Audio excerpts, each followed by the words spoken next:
Contrairement aux idées reçues, le feu est indispensable à la nature.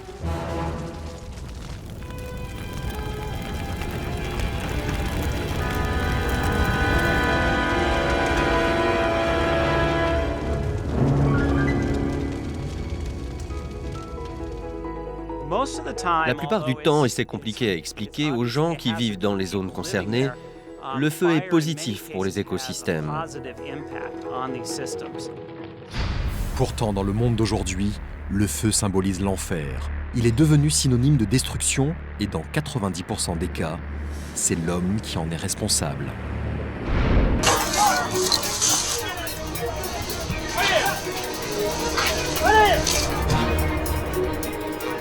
Et ce n'est pas seulement la nature, mais lui-même qu'il met en danger.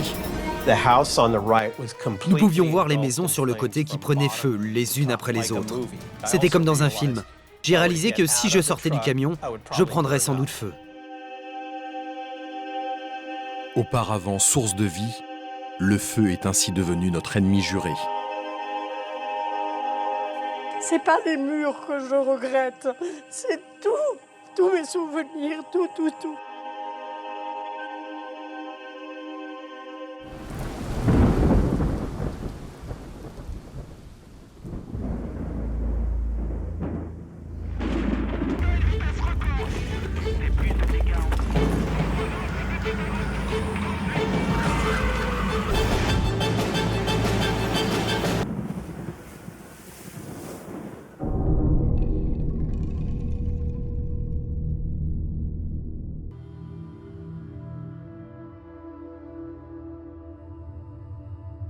Si la forêt recouvre 30% des surfaces émergées de la Terre, si elle est l'une des principales sources de vie de notre planète, c'est difficile à croire, mais c'est grâce au feu. Car sans lui, elle ne pourrait pas se régénérer. C'est le feu qui permet de préserver l'équilibre entre les différentes espèces végétales, et ce depuis l'apparition des premières plantes il y a 420 millions d'années.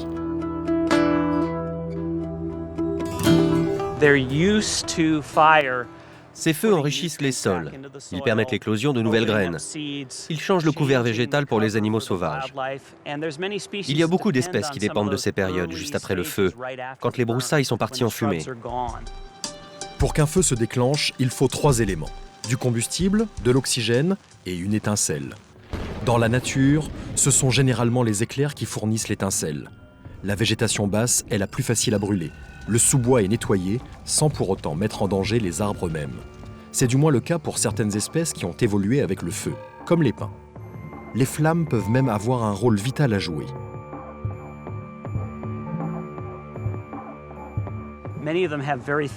Les pins ont une écorce très épaisse. Quand ils sont assez âgés et assez gros, elles protègent le tronc. Le feu reste alors au sol et l'arbre peut continuer à vivre même après un incendie. La relation entre le pin et le feu est tellement proche que certaines espèces ont des pines qui vont s'ouvrir et libérer leurs graines uniquement si elles ont été brûlées. Le feu serait donc source de vie. Mais depuis que l'homme est passé à l'agriculture à grande échelle et à la concentration urbaine, tout a changé.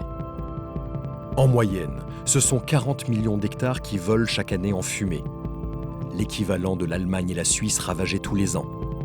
Le feu brûle désormais trop, et trop souvent. Il est devenu l'ennemi de l'homme.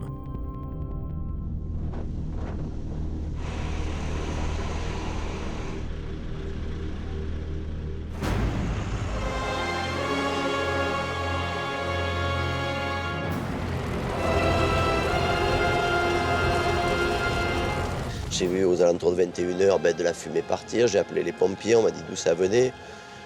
Compte tenu du vent, il y avait une petite inquiétude et puis le feu allait très vite. Il a gagné certains quartiers de chaussée qui n'étaient pas très habités. Faut aller là-bas, il y a une maison qui commence à brûler.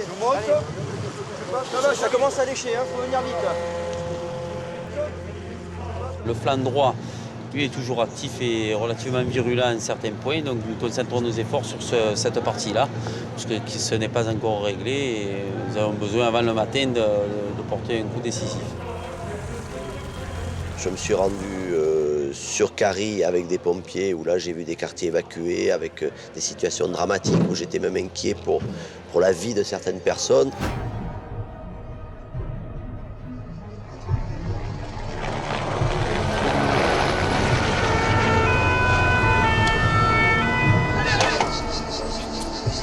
Allez! Accélère, accélère! La panique à mort, hein.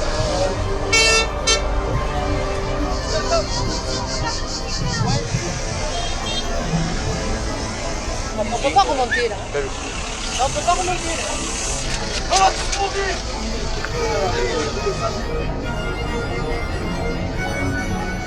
Les gens sont crevés, les gens sont moitié endormis. Ils dorment dans les camps, ils n'ont pas dormi la nuit et ça recommence le matin.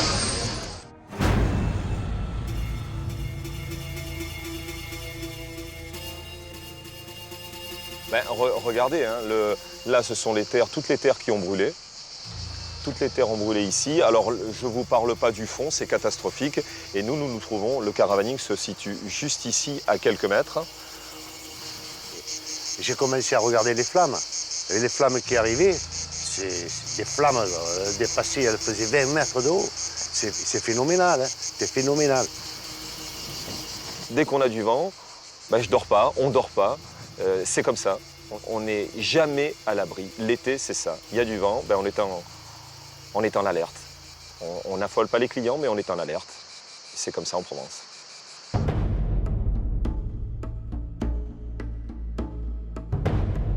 À quelques kilomètres de Carry-le-Rouet, Marseille, deuxième ville de France, une agglomération de plus d'1,5 million d'habitants.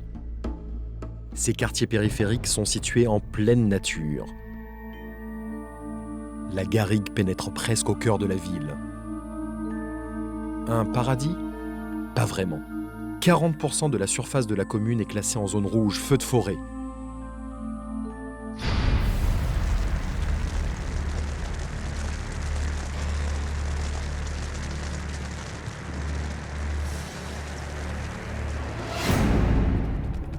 Le 22 juillet 2009 était un jour d'été, comme les autres dans les Bouches-du-Rhône.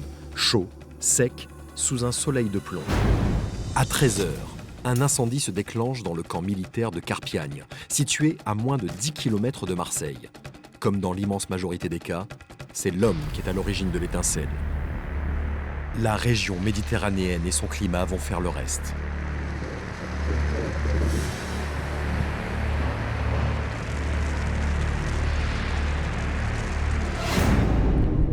Claude Picard est pompier et scientifique. C'est l'un des plus grands spécialistes français des incendies et des moyens de lutte. Malheureusement, dans cette région, si vous voulez, on réunit nombre de paramètres qui vont permettre l'éclosion d'un feu. Donc en plein été, on arrive à des températures supérieures à 30 degrés Celsius. L'humidité de l'air va être réduite à 15 voire 18%. Et puis, on a malheureusement également un vent qui va activer donc l'apport d'oxygène sur ce feu. 15% d'humidité, c'est près de 4 fois moins que le taux moyen annuel dans la région. Une telle sécheresse va poser 2 problèmes. L'un est évident, plus les plantes sont sèches, mieux elles brûlent. Le second est plus inattendu. Quand le taux d'humidité passe en dessous de 30%, l'eau puisée dans le sol ne suffit plus à hydrater la plante. Résultat, celle-ci consomme l'eau qui est contenue dans sa propre sève. Ce qui reste s'évapore sous la forme d'un gaz hautement inflammable. Ces essences et ce climat particulier, on ne les retrouve pas qu'autour de la mer Méditerranée. Ils existent dans 4 autres zones dans le monde. Le Chili, la Nouvelle-Zélande, l'Afrique du Sud et le sud de la Californie. En Californie et dans les zones régies par le climat méditerranéen, vous avez une végétation constituée principalement de broussailles. Ces broussailles constituent le maquis, qui est composé de 8 à 10 espèces différentes. Elles montent à 2 ou 3 mètres de haut et elles sont extrêmement inflammables. En effet, ces espèces ont évolué avec le feu durant des millénaires. Mais aujourd'hui, l'équilibre est rompu. Exemple avec la ville de Los Angeles, à 10 000 km de Marseille. Comme dans les Bouches-du-Rhône, la pression urbaine sur les zones boisées a des conséquences catastrophiques. Dans la région, 700 000 hectares sont partis en fumée en 2 ans seulement.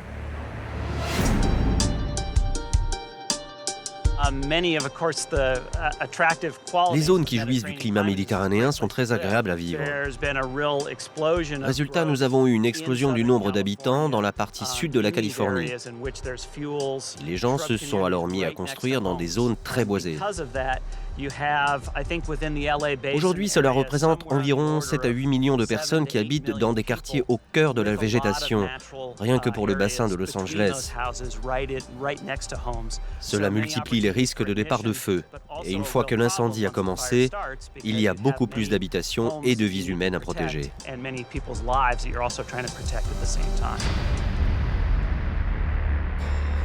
C'est ce qui est arrivé à Los Angeles fin août 2009.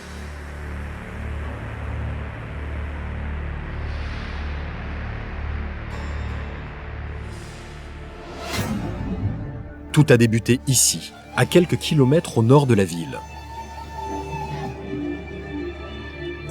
Aujourd'hui, difficile d'imaginer que des dizaines de maisons bordaient la route au cœur d'une végétation luxuriante. Ce n'est pas simple pour nous de revenir ici, de voir tout ça et de se dire qu'avant c'était chez nous. Nous avons eu tellement de bons moments ici avec nos amis. On ne ressent plus du tout la même chose aujourd'hui. C'est à cet endroit aujourd'hui désert que le couple vivait dans une maison de 160 mètres carrés entourée d'un grand jardin. Un rêve devenu réalité pour ces deux amoureux de la nature. Juste là, il y avait une véranda. On y rentrait via cette chambre.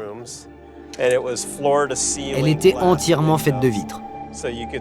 Donc on pouvait s'asseoir dans le canapé juste là et regarder les orages qui passaient au-dessus des montagnes l'hiver. Les éclairs illuminaient tout le paysage. C'était très spectaculaire. Une nuit de pleine lune, c'était tellement clair qu'on pouvait lire juste avec la lumière du ciel. Et là, on avait aménagé un manège pour nos chevaux, qui arrivait jusque-là. En temps normal, nos chevaux seraient là, à réclamer à manger par la fenêtre. Ce sont ces moments du quotidien qui nous reviennent et qui nous font mesurer tout ce qu'on avait et tout ce qu'on a perdu.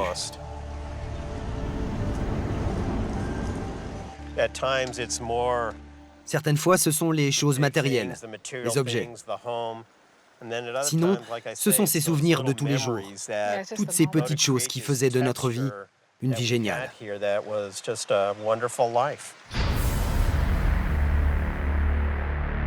Malheureusement, quelques heures ont suffi pour que leur vie bascule. Tout a commencé le 26 août 2009.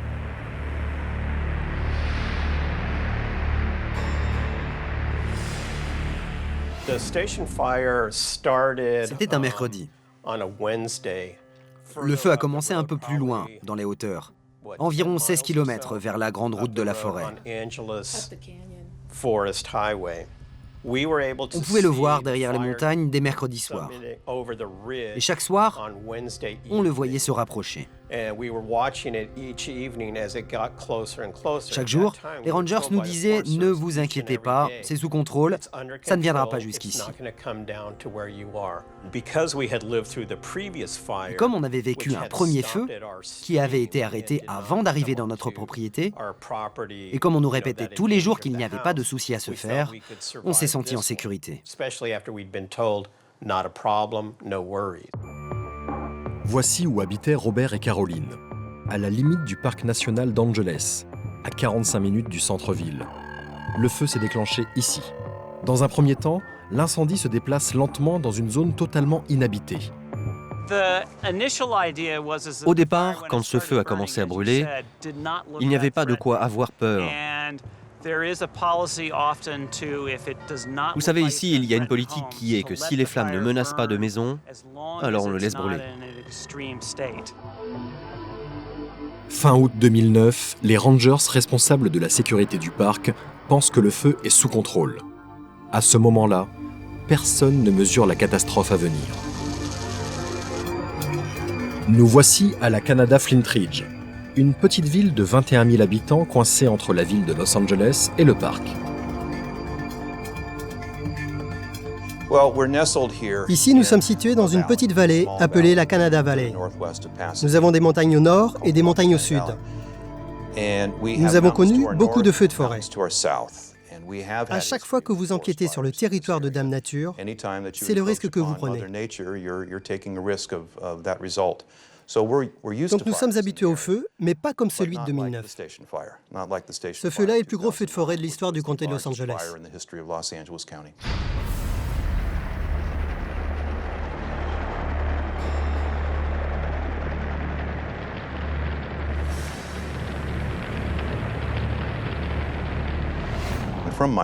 Depuis chez moi, je peux voir les montagnes en face. Le tout premier jour, c'était un mercredi, je crois, j'ai vu de la fumée. Le soir même, je suis allé à une réunion dans une ville voisine et il y avait des pompiers du comté de Los Angeles. Alors je leur ai demandé ce qui se passait et ils m'ont dit « Ne vous inquiétez pas, c'est fini ». C'était un feu de 10 à 15 hectares et il a été éteint. En tout cas, c'est ce que les rangers leur avaient expliqué. Mais le lendemain, quand je me suis levé, il était clair que le feu n'avait pas été éteint. Il y avait des flammes au niveau du sommet des montagnes. Des hélicoptères bombardaient de l'eau et des produits retardants.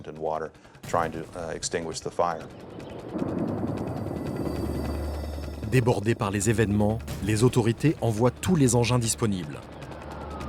Mais il est trop tard pour arrêter l'incendie. Pour lutter contre les flammes, il faut prendre le feu de vitesse, avant qu'il ne devienne incontrôlable.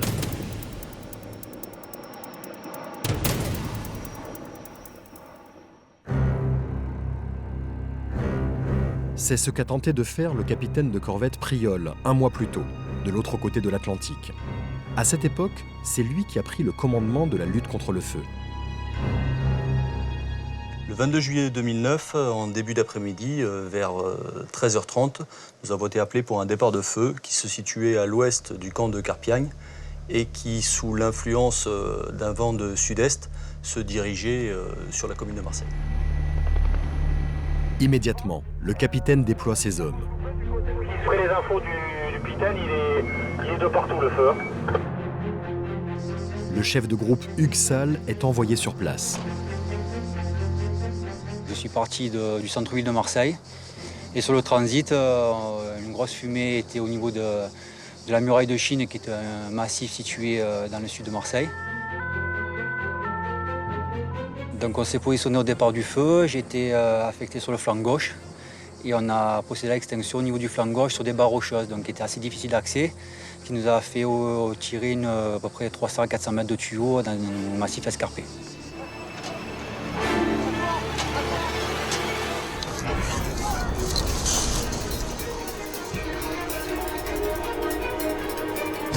Vas-y, attaque. Allez.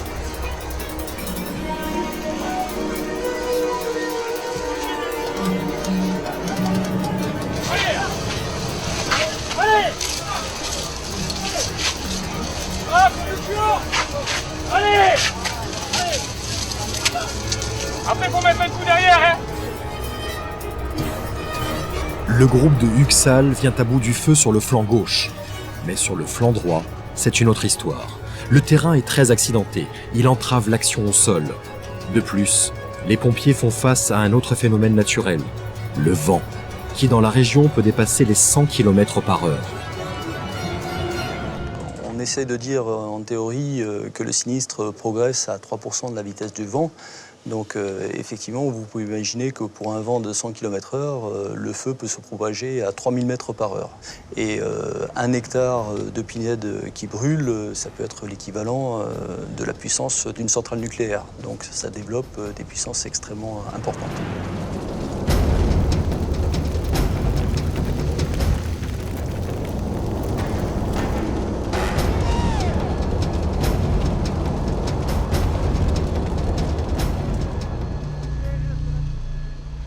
Effectivement, avec un départ de feu sous l'influence de ce vent de sud-est, il s'est écarté complètement et est parti très rapidement jusqu'au point culminant qui est ici.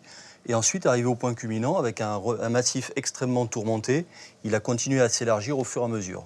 La grosse difficulté que nous avons rencontrée, c'est que ce départ de feu, nous avons pu le traiter sur la partie arrière en disposant des moyens terrestres, partout où le site était accessible.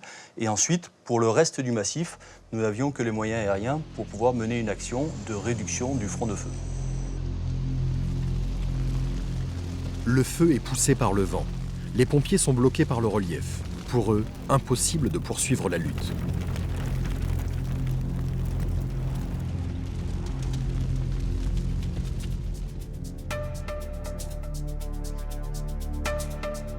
Olivier Le Chevalier est un pilote chevronné qui comptabilise plus de 1000 missions feu. C'est lui qui dirigeait l'action aérienne contre le feu de Carpiagne depuis son Canadair. Dès le départ, c'est une course contre la montre, puisque quand le feu est vraiment établi à cause des facteurs aggravants comme la force du vent, la température, la sécheresse, eh bien, c'est très difficile à le maîtriser. C'est tellement puissant que nos moyens, même si on avait double ou triple moyen, on ne pourrait pas l'éteindre. Cette fois-ci, aux conditions de sécheresse, de vent et de relief, s'ajoute une visibilité quasi nulle. Les pompiers doivent travailler au cœur de la fumée. Le feu progresse jusqu'à 1000 mètres par heure. Ces flammes peuvent avoisiner les 30 mètres de haut.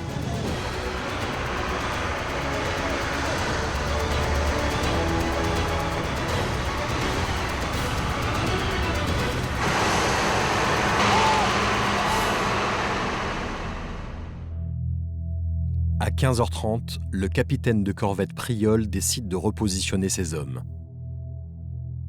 Il est vraiment trop dangereux d'exposer du personnel. On expose du personnel directement en tête du feu qu'à partir du moment où on a des populations, voire des biens qui sont directement menacés.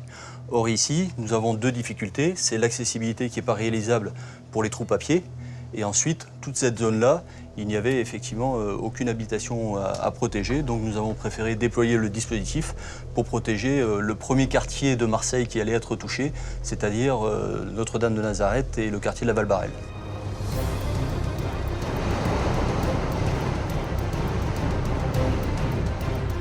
Il est 18h. Les pompiers arrivent dans Marseille et s'organisent pour contrer au mieux le feu. Les marins-pompiers de la ville sont rejoints par ceux de 6 départements avoisinants. Au plus fort de la crise, 1000 hommes et 300 engins sont mobilisés. Après avoir ravagé plus de 1000 hectares, le feu touche les premiers quartiers. Mais le vent tourne et l'incendie fonce vers le sud. Guy Capel est l'un des plus anciens habitants du quartier des Trois Ponts, au sud-est de Marseille. On est arrivé en juin 49, il y avait 4 ans. Bon, il y a eu plusieurs incendies. Je crois que depuis, il y a eu au moins 3 ou 4 incendies. Donc, il y a la végétation qui est partie, qui a repoussé. Et là, par contre, cette année, l'année passée, ça a été une grosse surprise, quoi. Parce qu'on ne pensait pas que le feu vienne jusqu'ici. Et pourtant, le feu est bien là. Les pompiers le suivent de près. Avec ma femme, on était en train de partir. Et du coup, je me retourne et je regarde vers ici. Je vois une fumée. Ça brûle un petit peu. Puis des petites flammes qui commençaient à apparaître. Ça devait être 19h, 19h30. Puis tu sais, on ferait mieux de retourner, voir ce qui se passe. On est remonté, comme on est arrivé ici, il y avait déjà les pompiers. Tout le reste était noir, mais alors tout le haut était vraiment illuminé avec des flammes. Ça brûlait, il y avait des flammes au moins de 7-8 mètres de haut, et c'était vraiment effrayant, quoi.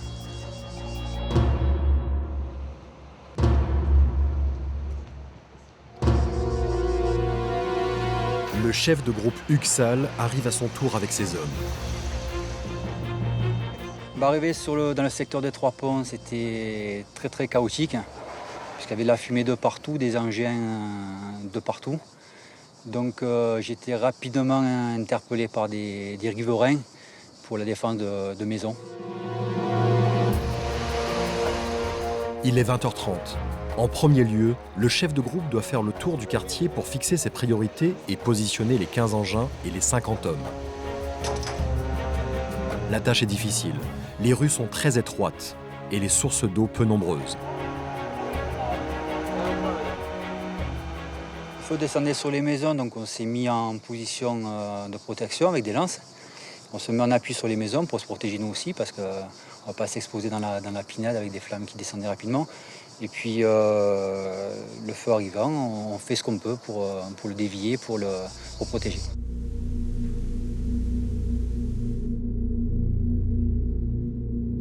Tu restes avec eux, tu les surveilles, je vais voir la bagnole, c'est pas de problème.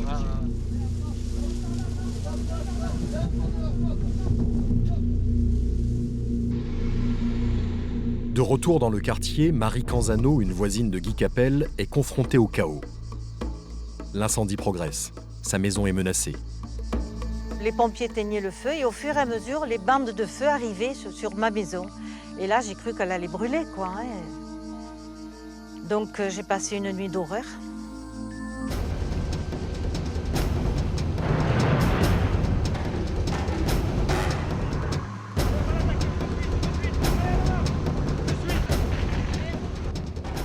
On retient son souffle. On évite de respirer tellement on a peur. Et puis on voit le feu s'éteindre. Alors là, hop, on respire un bon coup. On se dit, bon, ben, c'est pas pour cette fois. Je dois reconnaître que les pompiers ont fait ce qu'il fallait. Si les pompiers n'arrivent pas à éteindre le feu, au moins arrivent-ils à le canaliser et à l'empêcher de réduire en cendres le quartier des Trois Ponts. Détourné, l'incendie continue sa course en direction du quartier de la Panouse. Le feu progresse vite, car les collines sont recouvertes de broussailles et le vent souffle fort. Pour ceux qui luttent, c'est la pire des situations. Mais un feu qui progresse lentement peut aussi avoir des conséquences catastrophiques.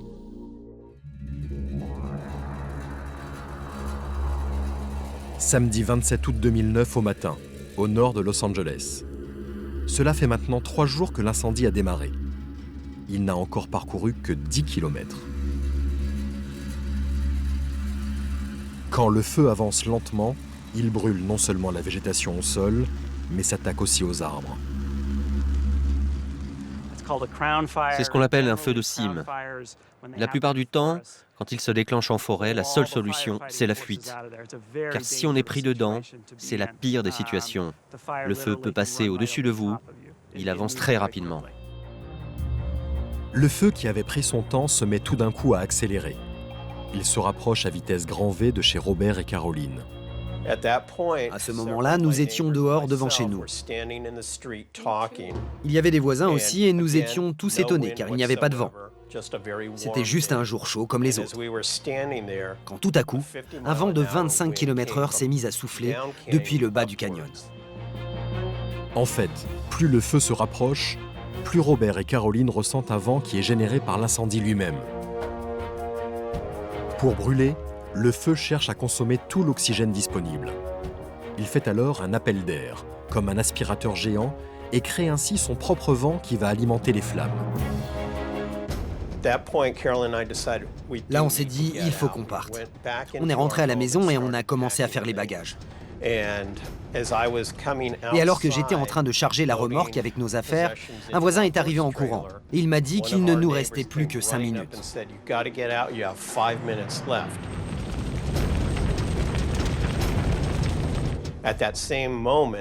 Au même moment, j'ai vu les arbres de mon voisin prendre feu d'un coup.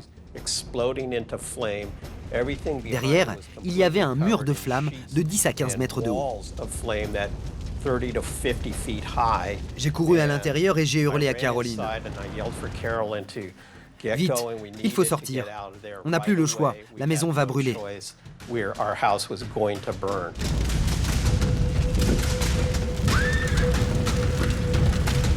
Robert et Caroline se précipitent à l'extérieur, chacun prenant sa voiture chargée des quelques affaires qu'ils ont pu récupérer. Robert part en premier, mais au bout de quelques mètres, il panique. La route est bordée par des flammes de près de 10 mètres de haut. Même l'asphalte semble brûler. Avec la fumée et le vent, il n'aperçoit plus la voiture de sa femme.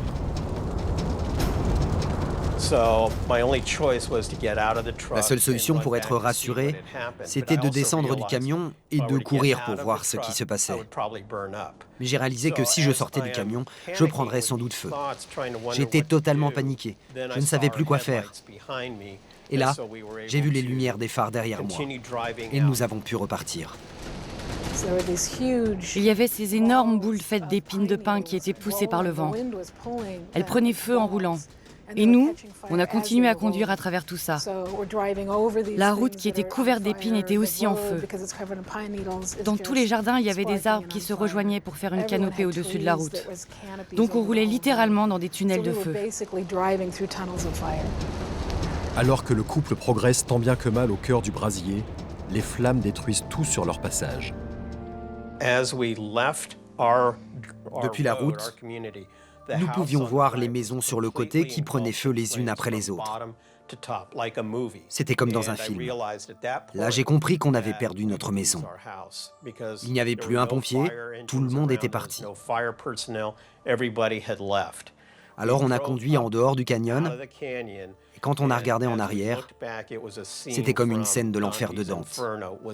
Il n'y avait que des flammes et de la fumée.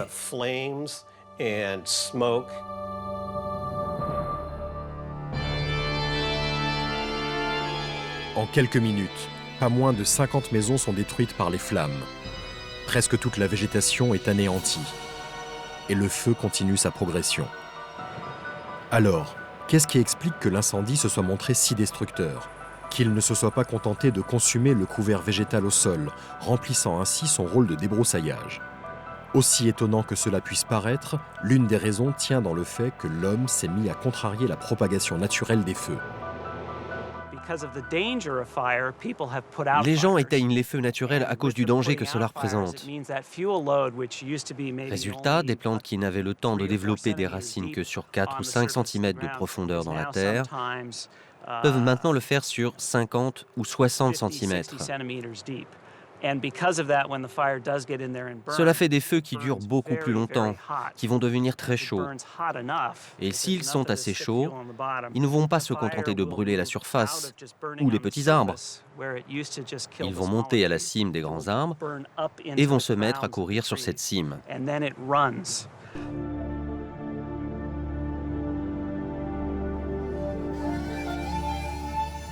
Nous sommes à quelques kilomètres du quartier de Robert et Caroline. Dans cet endroit connu pour son cadre enchanteur, la famille Lewis tenait un petit café. Un relais routier apprécié des motards et des promeneurs. Aujourd'hui, tout a brûlé.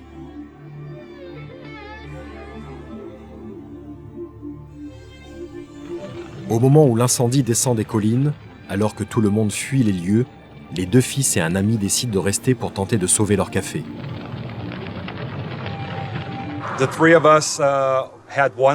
Nous n'étions que 3 avec une pompe et environ 100 000 litres d'eau en réserve.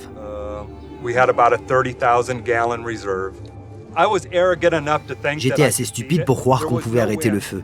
Il n'y avait pas de vent, mais on pouvait l'entendre approcher environ 50 minutes avant. Et puis le vent est passé de 0 à 15, 30, puis 50 km à l'heure. Malgré leurs efforts, au bout d'une heure à arroser la maison, les 3 hommes se rendent à l'évidence. Impossible d'arrêter l'incendie porté par son propre vent.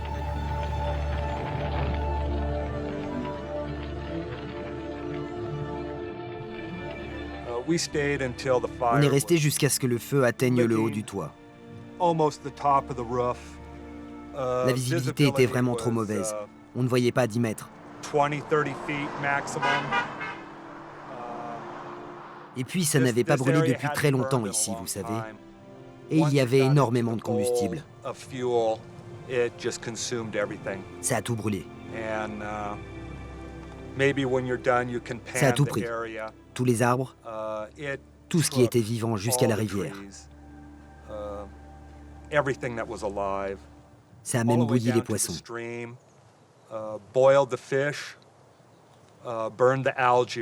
C'était vraiment un feu très très chaud.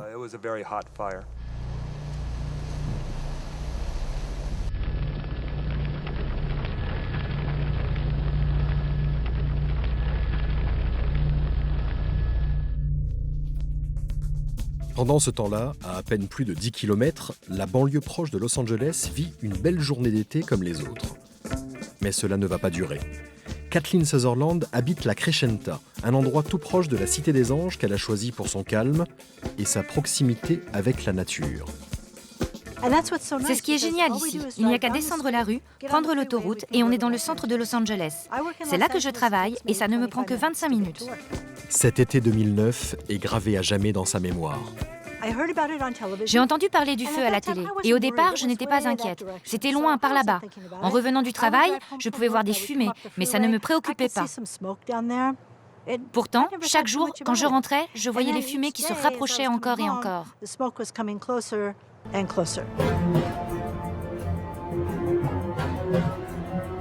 Le feu avance lentement, mais inexorablement dans plusieurs directions et notamment vers Los Angeles.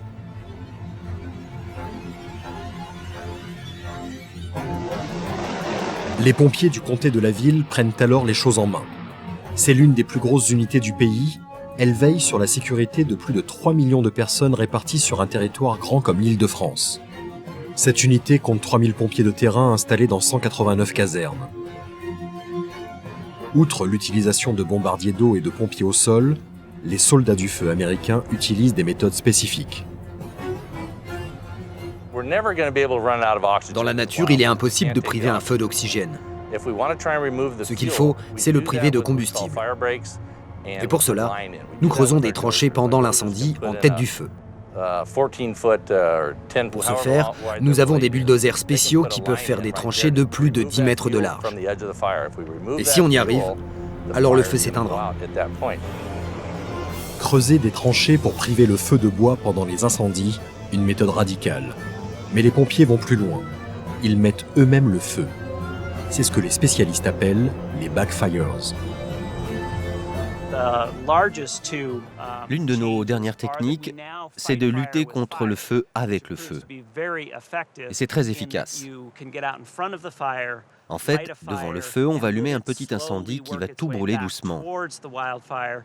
Et quand le feu de forêt arrive, il n'a plus de combustible. Mais en cette fin du mois d'août 2009, le terrain est bien trop accidenté pour que ces techniques soient vraiment efficaces. C'est encore un point commun entre Los Angeles et Marseille. Les deux villes sont bordées de massifs escarpés. Des zones qui sont très difficiles d'accès pour les soldats du feu. Résultat, en Californie, l'incendie continue sa progression vers la ville. Quand le feu est arrivé très près, là, j'ai commencé à avoir peur. Je suis arrivée à la sortie de l'autoroute et il y avait de la fumée dans mon quartier.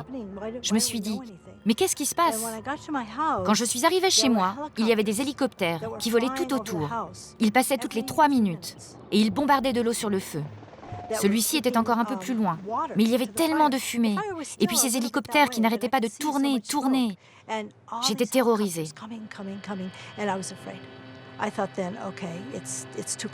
Et là, je me suis dit, ok, c'est trop près. Puis la mairie nous a dit d'évacuer. Beaucoup de voisins ont refusé.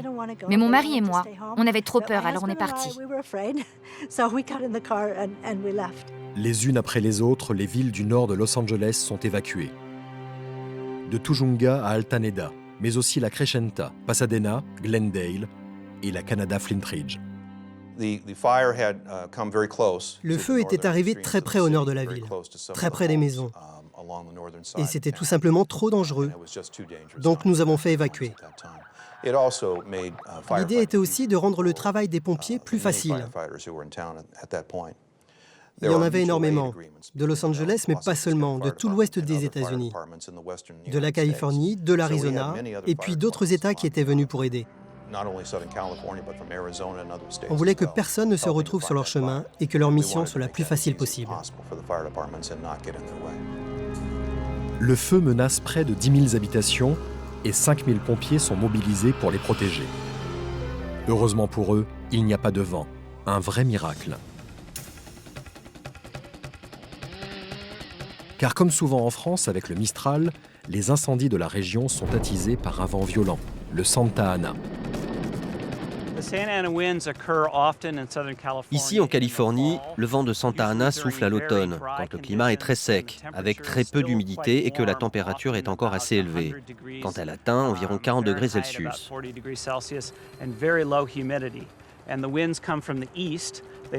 Ce vent vient de l'est et passe par-dessus les montagnes en direction de la mer. Il est très fort et il peut souffler non-stop pendant 5 jours jusqu'à 100 km/h.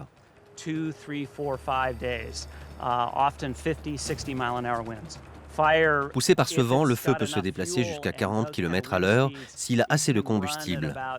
Il est alors plus rapide qu'une personne en train de courir. C'est dans ce genre de situation que des gens sont brûlés, voire pire, que des personnes meurent.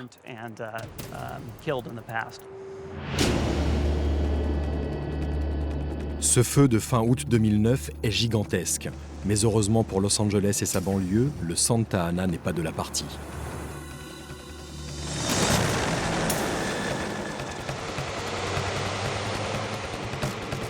À Marseille, un mois plus tôt, le vent, lui, était bien là. Après avoir frôlé le quartier des Trois Ponts, l'incendie arrive sur le quartier de la Panouse.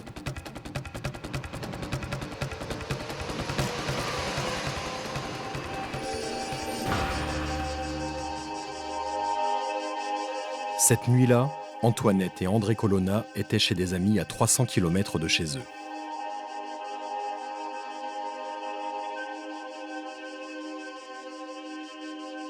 « 50 ans de vie qui volent en fumée, tous nos souvenirs de mes enfants, les mèches de cheveux, tout. Tout est parti en fumée. C'est pas les murs que je regrette, c'est tout. Tous mes souvenirs, tout ce que j'ai mis de côté pour mes enfants, pour mes petits-enfants. Et ça, on ne peut pas le comprendre. Ça peut pas se monnayer. Ça peut pas se monnayer.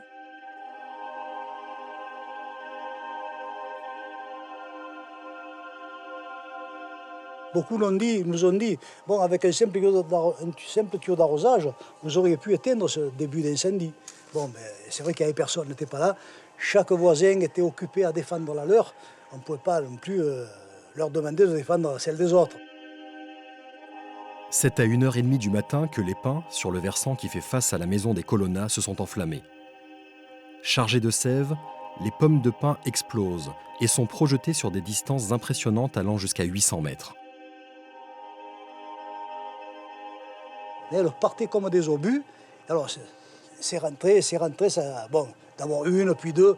La maison ne s'est pas enflammée tout de suite, puisque des voisins nous ont dit, on a d'abord vu sortir de la fumée de chez vous. Bon, c'est vrai qu'à ce moment-là, il aurait fallu intervenir.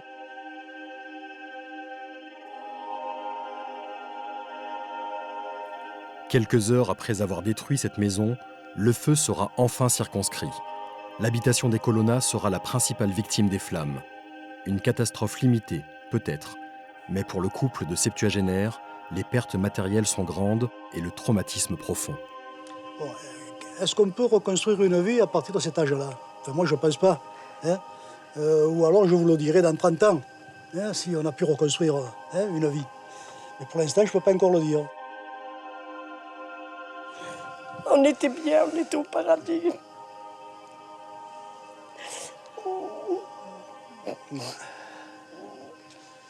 Je souhaite à personne de vivre ça. Je le souhaite à personne.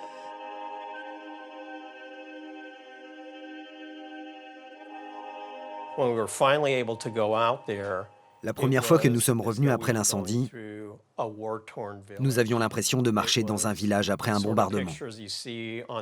Vous savez, le genre d'image qu'on voit au journal télévisé en Irak, en Iran ou en Afghanistan.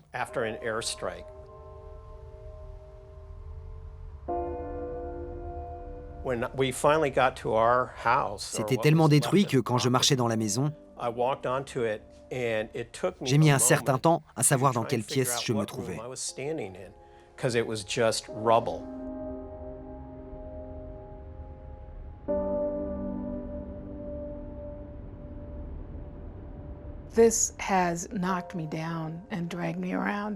Ça m'a complètement mise à genoux. Pendant des mois, j'ai rêvé que ma chambre était en train de brûler. Je voyais chaque objet qui faisait notre quotidien qui prenait feu. Et c'était dur, tellement dur. Aujourd'hui, j'en rêve plus, mais nous avons été choqués pendant des mois. Lui a réussi à retourner au travail, mais moi, je n'ai pas pu travailler pendant des mois.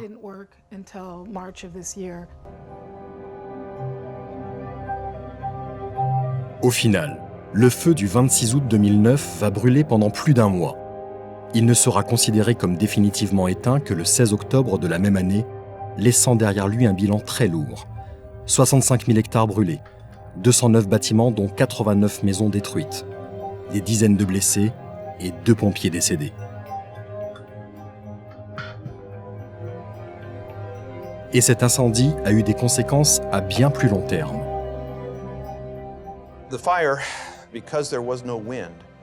Le feu a tout brûlé en profondeur car il n'y avait pas de vent.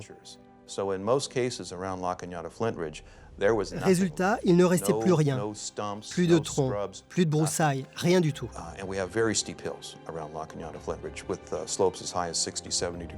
Cela a entraîné 2 phénomènes, particulièrement dans cette vallée dont les pentes sont très prononcées.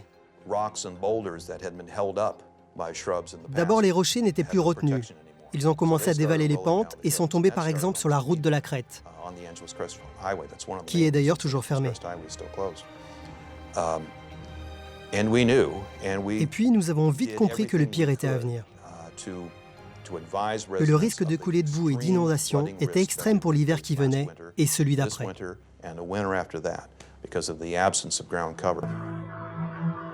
Chaque hiver, le sud de la Californie connaît de violents orages. En l'absence de couvert végétal pour retenir les flancs des montagnes, le résultat a été catastrophique. En janvier et février, nous avons eu de très grosses pluies qui se sont transformées en de terribles inondations. Environ 50 maisons ont été abîmées, dont certaines quasi détruites. Des gens ont été blessés. Et 40 voitures ont été écrasées par les barrières en béton qui avaient été placées pour stopper la boue. En fait, les coulées étaient tellement fortes qu'elles ont soulevé les barrières et les ont jetées sur les voitures.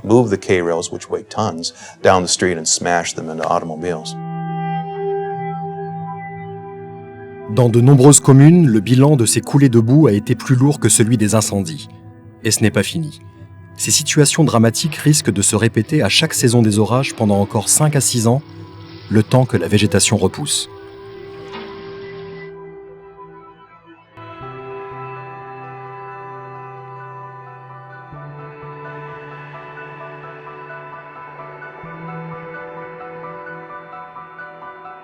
Ces dernières années, les conséquences des feux de forêt sont de plus en plus dramatiques partout dans le monde, au fur et à mesure que la pression urbaine s'accroît sur les zones boisées.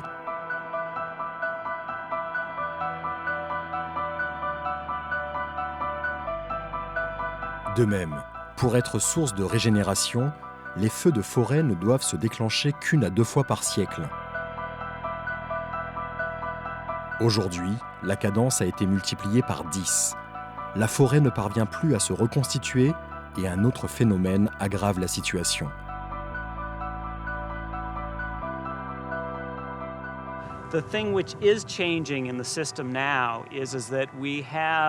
Aujourd'hui, nous avons réuni assez d'éléments scientifiques pour pouvoir affirmer qu'avec le réchauffement climatique, la durée de la saison propice aux feux de forêt est de plus en plus importante.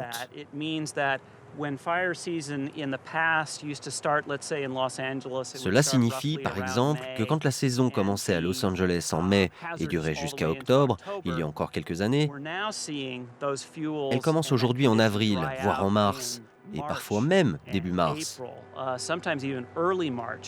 Résultat, il y a beaucoup plus de chances de voir un feu de forêt se déclencher, et ça, c'est clairement un des effets du réchauffement climatique.